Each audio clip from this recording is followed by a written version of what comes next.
Kal-El, the last son of Krypton, is wanted for crimes against the Lazarus Corporation, and when he ends up in the crosshairs of Special Agent Lois Lane, their two lives are set to change forever. What'll happen next? Well, let's hop into the pages of Absolute Superman issue number 2 and find out together, shall we? So then, as the book opens, we once again get to peek on into the final days of Krypton, in this case getting to see how their dystopian school system worked. A young Kal-El ends up getting the riot act read to him by his teacher for daring to actually write his science report instead of just letting a predictive algorithm powered by Science Council propaganda write it for him. Wow, what a horrifying glimpse of the future that we might ourselves have one day. This actually ends up setting up a major theme for the issue, wherein the thesis seems to be that creativity and the search for truth always end up walking hand in hand. Now back on Earth, the young Superman is still duking it out with the forces sent by the Lazarus Corporation. Lois Lane attempts to cuff this rogue hero,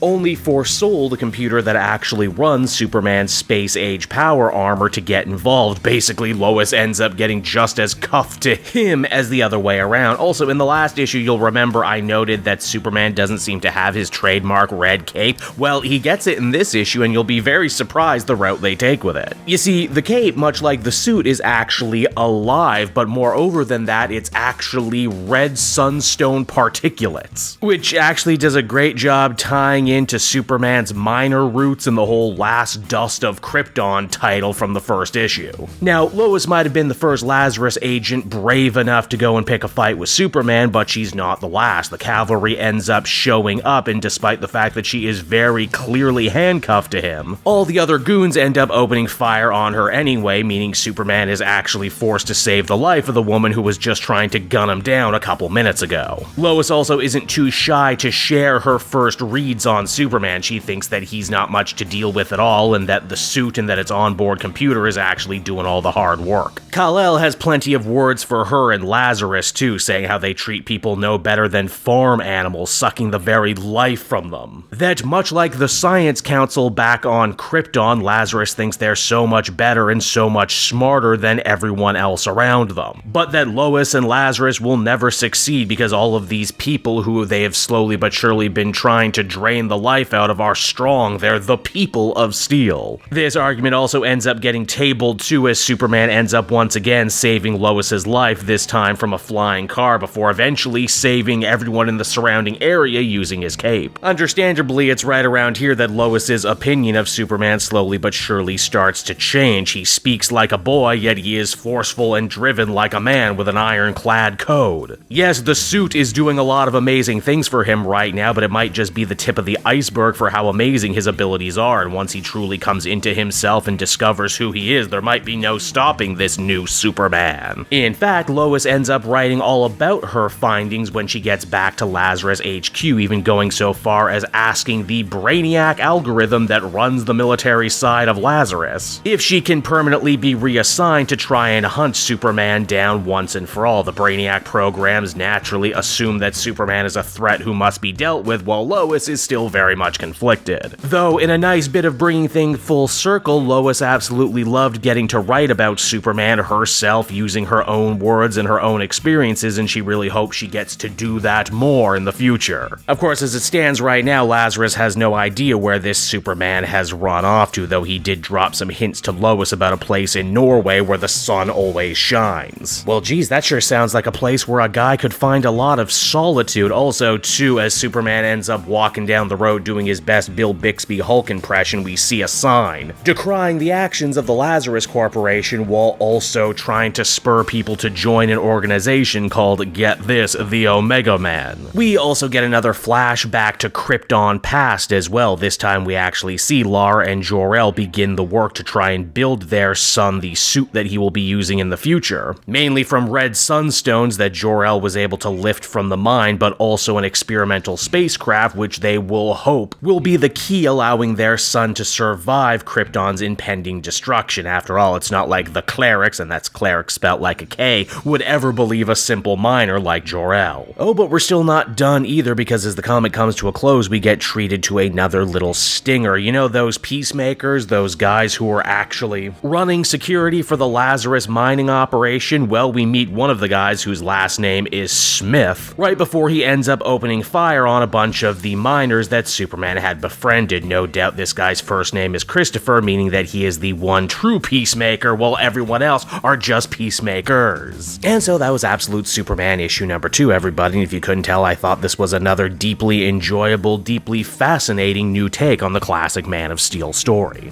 I love that even in this dark, messed up dystopian world under Darkseid, just Superman's very existing is forcing other people to actually look for their own personal truths and find hope where there was none before. And to think Jason Aaron was capable of doing all of this without even making Clark a journalist right out of the gate, pretty damn cool if you ask me. I like the new take on the cape too. It's very science fiction, but also the promise that this is only a fraction of the power that Superman will eventually have, that he's still growing and training and evolving. And there might actually come a day when he doesn't need the Soul Suit anymore, and that he might be more in line with the more traditional main universe Superman. Hell, speaking of Soul, he actually does the bulk of internal monologue for this issue, implying that we still don't know the full truth of what Superman is thinking in his own mind right now, which is a pretty cool concept. It's also a pretty modern and pretty topical updating for Brainiac too, making him the ultimate embodiment of AI, something to just string humanity along and make the human experience worse. Gotta wonder though, is he a creation of humanity, or is he actually from planet Colu, or maybe even from Krypton if we're changing things up? Overall, I think I'd feel comfortable giving this one another very positive 8.5 out of 10. This is really strong stuff, and I'll be interested to see what Jason Aaron and company end up doing next.